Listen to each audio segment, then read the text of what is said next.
So we treat non-vegans as if they were babies. We say it's okay, it's your process, it's your journey, you do it your way, do it imperfectly. So it's like we don't believe that people are capable of understanding what veganism is. So we don't explain what veganism is, and we focus on changing some habits. Therefore, they don't understand what veganism is, and they don't go vegan. So this is like a circle. Hello, thank you, Silvia, for the introduction. Thank you for being here. I'm really excited to do this presentation. I think it's something really important that we all should be debating and talking about. As Silvia said, I'm gonna talk about the language we use and, well, how we communicate veganism may affect us from veganism being understood and growing. As Silvia said, my name is Delfina, and I'm from Barcelona, Spain. And I've been active for many years, but I was raised vegetarian. I always thought I was doing the best I could for animals. I thought I was respecting them until I realized I was still exploiting them. So 10 years ago, I went vegan. And then 3 years later, I started my activism, and since then I've never stopped. But something that I've been reflecting the last years is that I feel that during these 10 years, 8 of these years, I've been having habits aligned with veganism. But in fact, I feel the last 2 years are the ones like I've been more, I feel that I finally understood what veganism is, and I feel I can communicate it more properly. And I've seen this also in many other activists who I do activism with there in Barcelona. So why has my understanding of veganism and my speech has changed so much over these last years?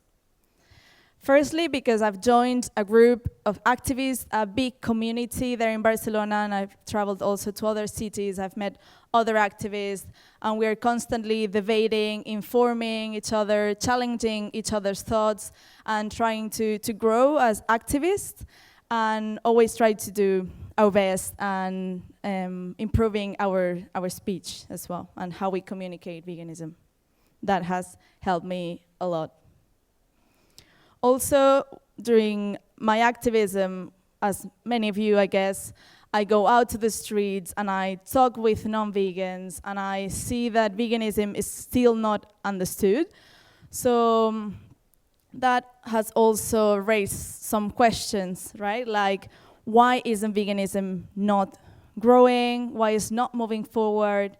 Why is veganism still not understood or interpreted as a diet, health, environmentalism, a lifestyle, a personal choice called religion, trend, spirituality, and so on? So to start, I would like to just, point some phrases that non-vegans say, and I guess most of you have heard also during your activism or talking with non-vegan family or friends.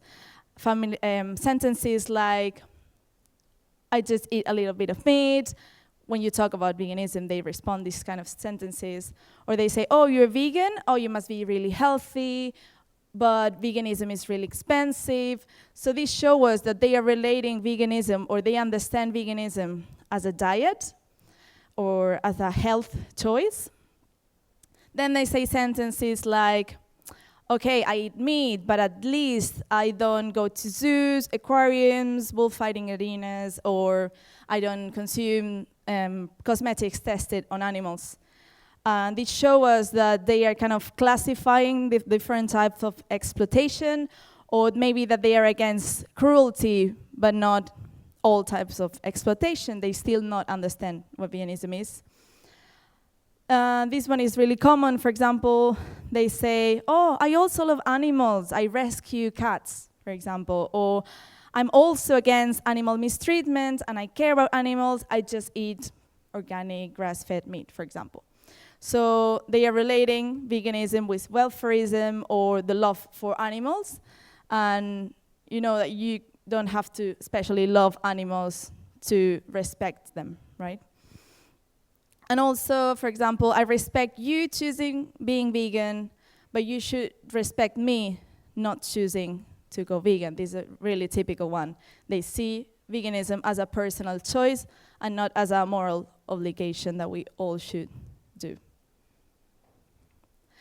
Then we have people that go even further and then denominate themselves as vegans, but they are giving a mixed message of what veganism is, and they are misinforming also about veganism. And even some of us have been there as well.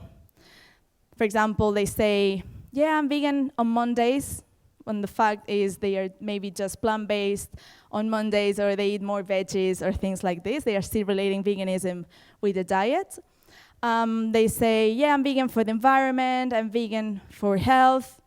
All of these, they're showing us that, in fact, they are just maybe plant-based, and they do it for their personal purpose, like health. They are doing for themselves, not for the animals. And then when they talk about the environment, what they are talking about is just the plant-based diet that is the one that affects the environment and helps to go against climate crisis, right? For example, just not kicking a dog, respecting animals, and seeing them as the individuals they are, this doesn't help the health or the environment. They also, well, they say many things, right? But for example, I was vegan and I stopped for X reason. So this shows us that they didn't understand what veganism is. Or a typical one, I am just 80% vegan. So just to give examples, if we translated this to other oppressions, other fights, it would make no sense. But in veganism, we allow those type of sentences. For example, imagine someone saying, yeah, we do Mondays without mistreating your wife, or I am just 20% homophobic. Or can you imagine Martin Luther King promoting Mondays without racist jokes? All of these make no sense, so I think we should also focus on what we allow also in how people understand veganism and how we promote it. Because either you are vegan or you continue to see other animals as objects that can be exploited. Because veganism is a moral imperative, it's not a personal choice, lifestyle, etc. So when we ask each other why is not veganism growing, and the questions that I said before, the typical answer is, yeah, people are very conditioned, society is very lazy, they don't want to change, it's a norm. We have been doing this for too many years, so it's very difficult to change it, it's culture, etc. All of this is true, obviously. But I encourage each other also to point the finger towards us, towards our community, and start reflecting on what are we not doing right, what message are we sending, what can we change to make it better understood. So some mistakes that vegans promote, that we as vegans promote, is, for example, talking about veganism for any reason other than animals, as I said, environment, health, spirituality, etc.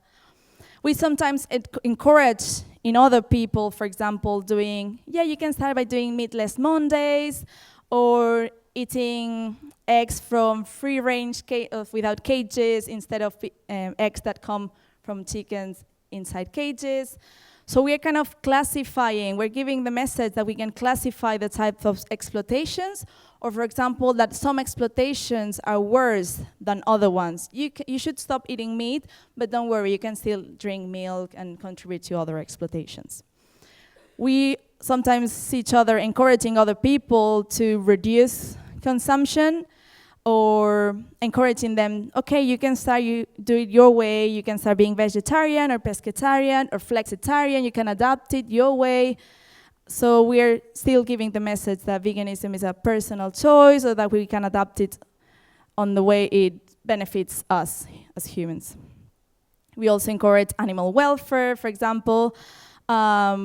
Yeah, we could do a campaign so that they don't kill the bull at the end of the arena, and we feel that that's getting closer to animal liberation, but at the same time we're kind of clearing the consciousness of non-vegans, and we're not getting closer to animal liberation, or at least making that people understand veganism better. So we're giving the message and encouraging others to continue to not see other animals as objects, and it does not question the property status where we put other animals.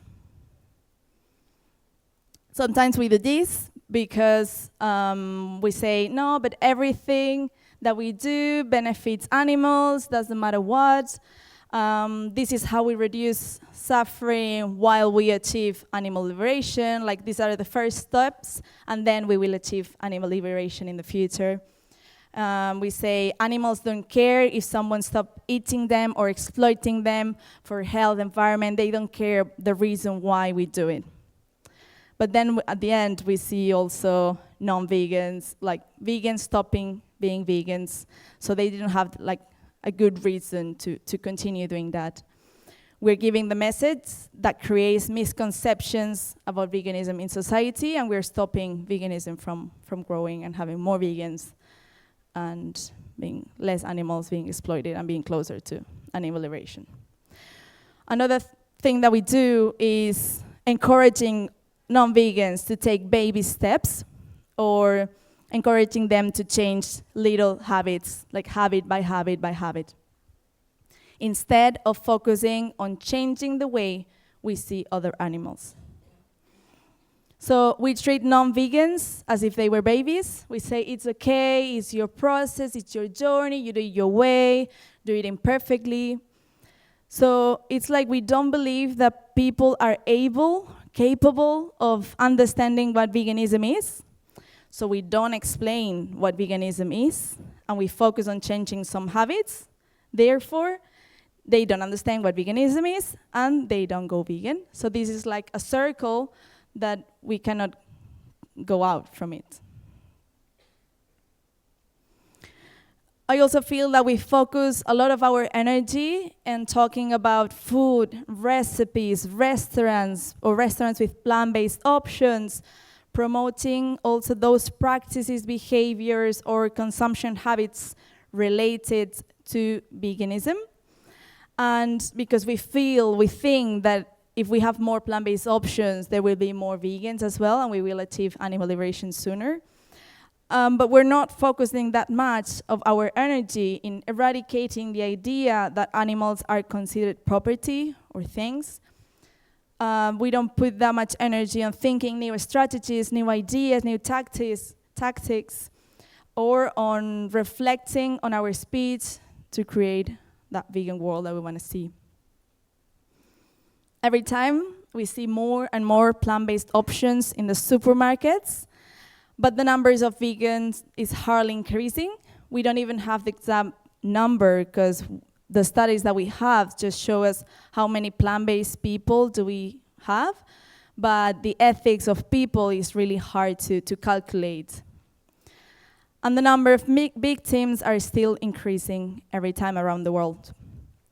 I feel that if people don't understand what veganism is, no matter how many plant-based options we put in supermarkets, no matter how many plant-based burgers they try, how many restaurants we take them to, the number of vegans will not increase.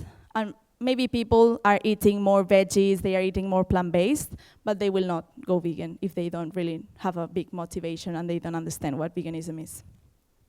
If the idea that other animals are property is not eradicated, animal exploitation will not end.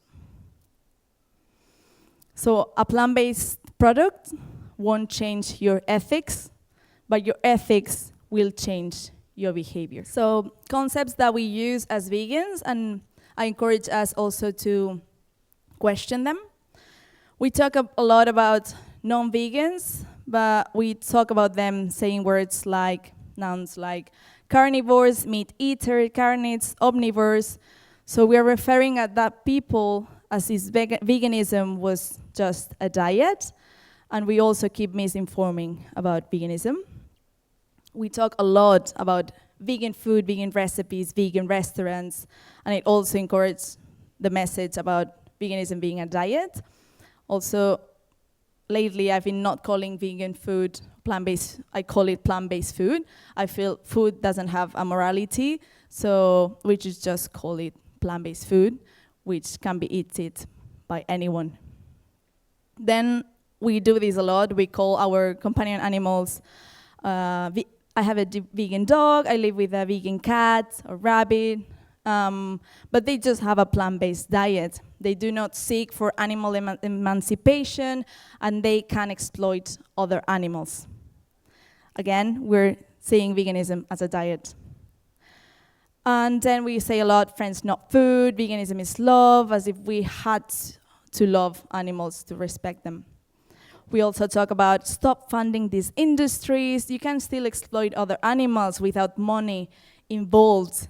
It's just the way we see other animals as objects. And this one we see it a lot in social media, people encouraging, saying, we don't need perfect vegans, we need thousands of people doing it imperfectly, we need thousands of people, for example, reducing the consumption of animals.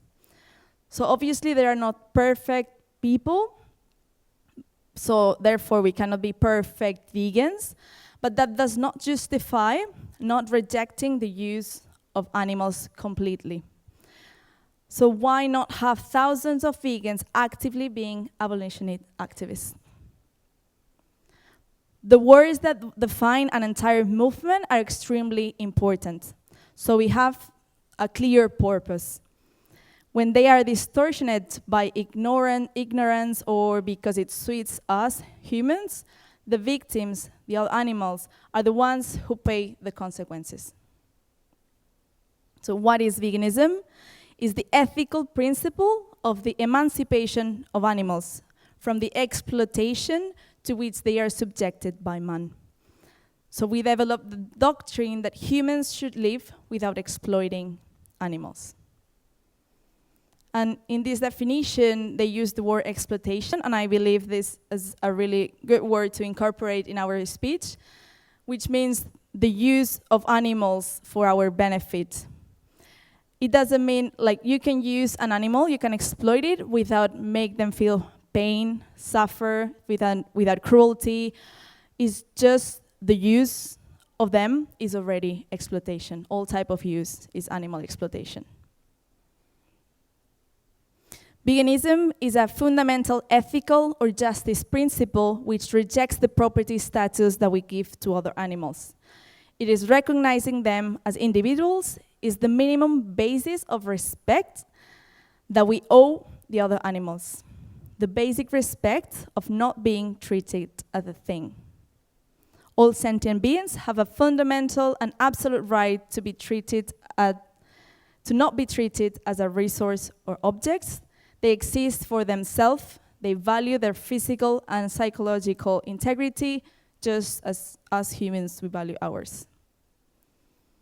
So animal exploitation does not begin on our plate. It does not begin with us buying leather shoes or leather jackets or an economic exchange. It starts when we objectify other animals. It is the mentality or vision in which we see and relate to other animals. So the goal of veganism is changing the way we see other animals and stop considering them as objects or property, because if we stop seeing them as objects, we can allow them to have also other rights. And then the final goal is to end animal exploitation. So if we go back to the questions from the beginning, why isn't veganism growing, etc.? One of the reasons that I believe is that we are allowing thousands of incorrect reinterpretations of veganism, and non-vegans are really, really lost. They still don't understand what veganism is. So if we fail to make people understand what veganism is, we will continue to focus our efforts and we'll lose a lot of energy on changing their habits or having welfarist arguments, reductionism, or imperfect vegans. And even if animals could win something or have a benefit from this, veganism would not move forward, and we will remain stuck where we are. And animals will still be considered objects and will be exploited. So another thing that I believe it confuses a lot is the new definition of the vegan society, that some of us also have kept it as in our speech for many, many years. And I believe there are some words that give us a chance to misunderstand veganism. For example, it talks about veganism as a lifestyle, as a personal choice. It talked about as far as possible and practicable, and it's a really abstract message to say. It also talks about environment and dietary choices. So it also puts veganism towards being a plant-based diet. And two things that I believe we should start debating more and being more aware of is that veganism doesn't defend the reduction or the end of suffering, cruelty, or mistreatment. And let me explain this. I believe that if people accept the idea of reducing or ending animal suffering as the goal of veganism, it will overwhelm the recipient of our message, who will believe that we have to live in a cage deprived of anything that is not essential, because we can't live 100% without hurting or creating suffering into animals. They're going to adapt it to their lifestyle, their comfort, or however it suits them better, since the acceptable amount of suffering caused by humans is very subjective. So each of them will make it their way.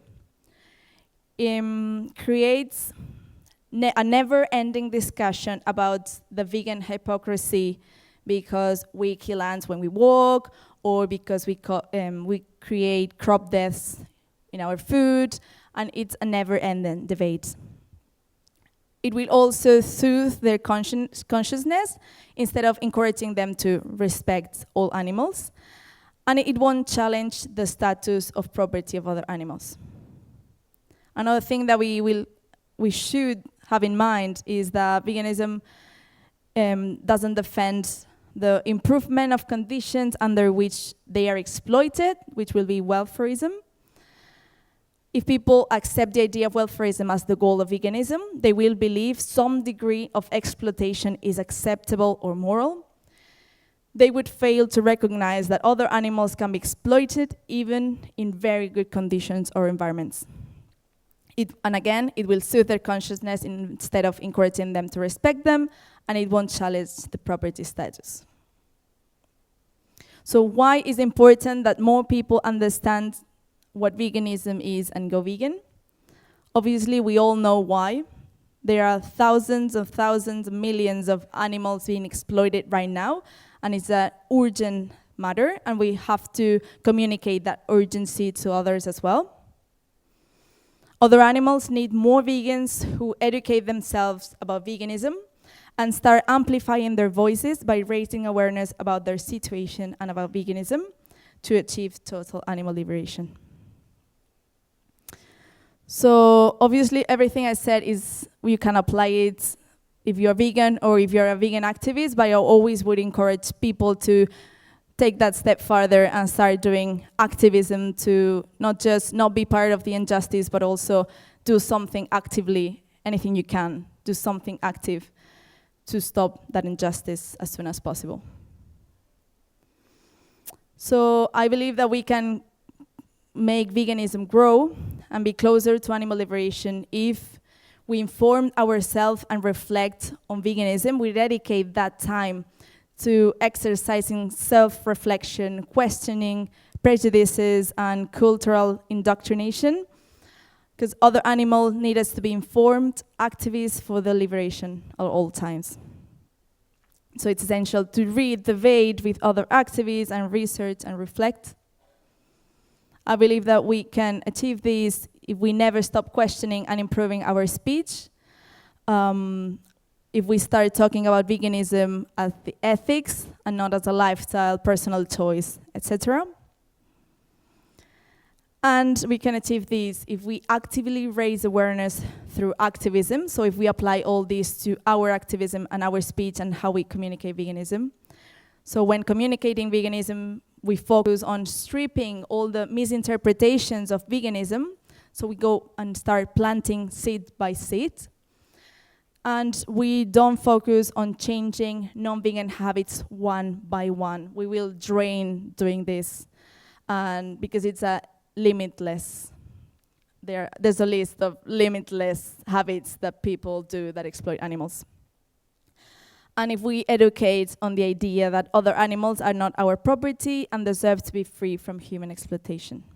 So creating that shift in their minds and guide their moral compass. So finally, never doubt the power that we have as individuals. Never doubt that a small group of thoughtful, committed citizens can change the world. In fact, it's the only thing that ever has. And I like always to finish with this image, and is that anything we do, any project that we have, any speech that we create, any activism that we do, anything we say, always bear in mind for whom we're doing this. Thank you so much.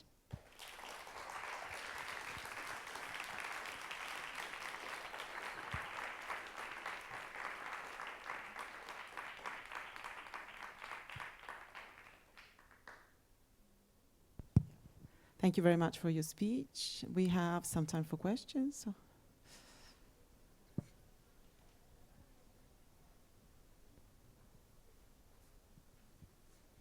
Hello, thank you so much for your talk. It was, you have a lot of good points, and it was also very inspiring, but I cannot agree with you in everything that you say, because basically you're saying that only your approach is the right one to make the world go vegan and for animal liberation, and therefore it's a little bit you legitimate, for example, all of the activism which is based, for example, on campaigns, welfare campaigns. So you think that the people shouldn't do that anymore? Everybody should just do vegan outreach, is it right? Because, or do you mean they should not use the word vegan? Because maybe or do you think that doesn't reach to animal liberation? Okay. Yeah, this was a bit more focused on the speech we have when we talk with other people. So it's not just outreach, but also maybe when we talk with our family members and when we talk about veganism in general.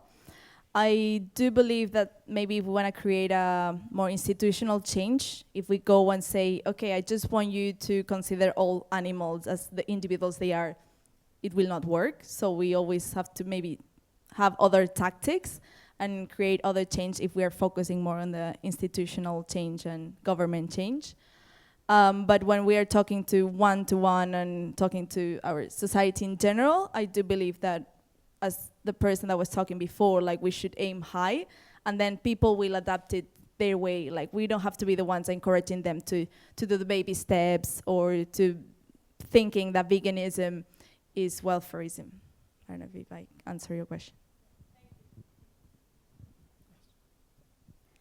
Thank you so much. It was a very interesting talk. It was very interesting to see the perspectives. I belong more to the other side, thinking that the impact, the end result is really what matters, or what's going to take us to animal liberation faster. But it was very interesting hearing this. I'm having a workshop at 3:20 to focus a bit on that side. It would be very interesting having a dialogue afterwards. The workshop is not on this discussion, it's more within the framework of impact, what can we do? But my question is, because the way I see it, simplified of course, if there are 8 billion people in the world, I think, let's say, 1 billion of these people have kind of the sensibility, the experiences in life that makes it quite easy for us to turn them into vegans for animal reasons. in a relatively easy way. And then I think, as you said also in your presentation, that we humans are quite selfish. It's easier to care for ourselves than to care for animals, which means that I think in the health aspect, we have a strong case because it's easier to make people care for their own health, being a vegan for that reason. And then we have pandemic prevention, all of these other things. So I was just wanting to hear your thoughts on how to kind of balance the amazing work that you're doing, reaching people with that animal rights message, and how to balance that with all the other approaches so that we kind of tap into the whole potential of the movement. Thank you.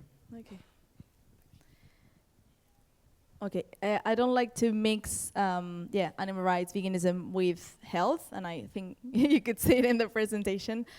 Because again, it gives the message that veganism is a diet. So obviously, if we talk about plant-based diet as a whole, like healthy plant-based diet, obviously it can help us humans and we can sell it very well, and that could help also the environment, and it can help some animals, but I don't think it will challenge the way they see other animals. And then is when we have but you find people that say, no, I'm vegan for health, and you can imagine that person talking about veganism with their friends, their family, and sharing things maybe on social media, and talking about the benefits of vegan diet, veganism as a diet, as health. So again, it's just like a wave of misinformation that goes farther and farther and farther, and I think that's really dangerous. So you can encourage someone to go plant-based for their health, and that way maybe they are also helping animals because they are not eating them and that stuff. But I wouldn't use the word vegan. I wouldn't say even vegan diet. I would use plant-based diet. Because I believe it's also misinforming, and that person will not have that shift in their minds to see other animals as the individuals they are. And that person maybe will go plant-based for health, but then the next day they will be tired and they will go with their friends to a restaurant, and then they will eat meat because it's just a diet, right, for yourself and for personal choice. So it's not something that we can see that it's going to be constant, and they are not doing it for the animals, so they don't have also that motivation, and they still see other animals objects to be exploited, and they will be exploiting them in many other ways, because it's not just food, as we all know. We have another question. I hope I answer your question. Hi. Sorry. I'm on your left. Hi. I like your talk. I really like the way you take a stance for some people a really extreme point, I think. I cannot hear. Oh, I talk like this. I like your presentation, and I really like the way you took, for some people, maybe an extreme standpoint. I really like that. I had some questions, but where you answered the last few questions really comforted me in that sense. But your talk is about language in the vegan society, and you did say imperfect veganism a few times, and I think there's a risk, a slippery slope towards cancellation of people who aren't perfect vegans. What's your stand on that? Because you talk about language in the vegan society, and imperfect veganism is a divisive term, I think. I think what you mean is one that I said to not talk about imperfect vegans. Like I see in social media, especially influencers maybe, or at least in Spain it happens a lot, that all the vegan influencers, they are just encourage other ones like, do it your way, do it imperfectly. You can be an imperfect vegan. We need you. We need all of you to be imperfect vegans. Do it your way, however you can. We need you to be more people helping animals. So they encourage a lot the imperfect veganism. I don't believe you can do it either perfectly or imperfectly. Like it's a moral stand. So I don't know. Like I wouldn't use those words. Neither perfect vegan or imperfect vegan or veganism. We have another 2 questions. So you made a statement about behavior change, and it was that if you want to change people's behavior, you have to change their ideas first. That can work, but there is another way to change people's behavior, and that's to change their behavior first. Because when people change their behavior, they sometimes also change their ideas. For example, when people go plant-based for health, then they suddenly become open to veganism. Then it works the other way around. And I just felt like you said it in such a way that like, oh, we have to only change their ideas first. But I believe like helping people eat more plants, like it makes them more open to the idea of veganism. That works the other way around. But I think that also is a legitimate approach. I don't know, how do you feel about it? Okay, yeah, I feel we lose a lot of time. Like, I don't know, for example, when we try to veganize our family, friends, things like this, I see a lot of people putting a lot of energy, taking the people to restaurants. Yeah, I took my grandma to this vegan restaurant and she ate a vegan burger. And everyone is like, yeah, you know? And I feel we put a lot of energy into trying to change habit by habit. Like, oh yeah, this person, thanks to when everything that I explained to her about the dairy industry, she stopped drinking cow's milk, now she drinks soya milk. And we see it as a big, big step, but this person just changed like a really, really small habit and is still exploiting animals in thousands of different ways. If we go to the roots and we try to educate the other people into veganism as an ethic and the way we see other animals and try to explain, what veganism is, at least they will have that idea. I don't mean that this, just by explaining this, the person will go vegan, understand? As I said, it's like more planting that seed and trying to take all those misconceptions about veganism that is not veganism. And I believe those seeds will be growing, and by talking with that person, then we'll talk with another vegan, and then they will see other stuff, a documentary, and maybe, hopefully, they will go vegan at some point and do that final click. I mean, you can still combine that to take that person to a vegan restaurant or, well, plant-based restaurants and make them try plant-based food, but they have tried rice, lentils, and things like this. Like, it's not something super new, you know? I don't know.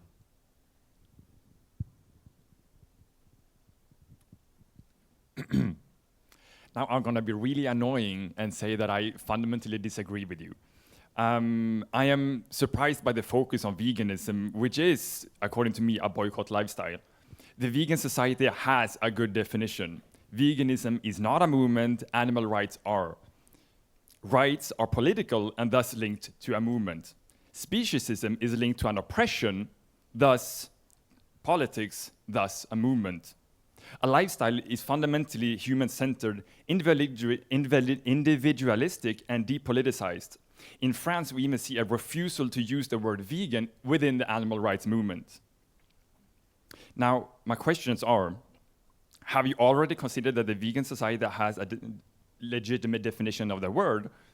And have you already considered using a word that is different than veganism, a word that is more political, such as saying animal rights, speciesism?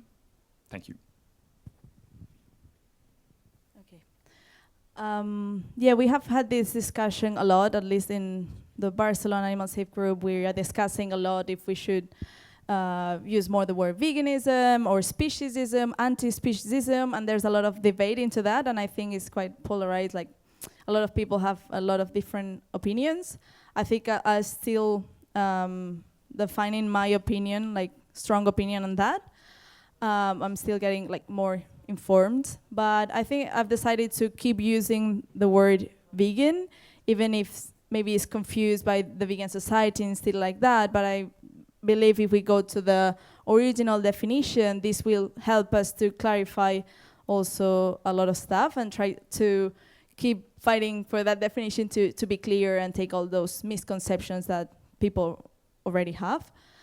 I don't know, like in Spain also we have like a lot of different definitions of speciesism. Like a lot of people, as there isn't like a specific definition of it, people try to, or activists try to adapt it to their kind of fight, their kind of speech. So you can find a lot of different types of speciesism, anti-speciesism speeches, and how they adapted to their fight. And I think that's even more confusing than trying to stay with the word veganism and try to take all the misconceptions about that. I think there are even more misconceptions about the word anti-speciesism. And yeah, for example, there are some people that will mix it with trying to end all suffering in all worlds, in all animals, everywhere. And there are other people that think that that is not included in speciesism. And as I said, when we talk also about suffering, we're giving the idea as if it was something utopical and really hard to achieve.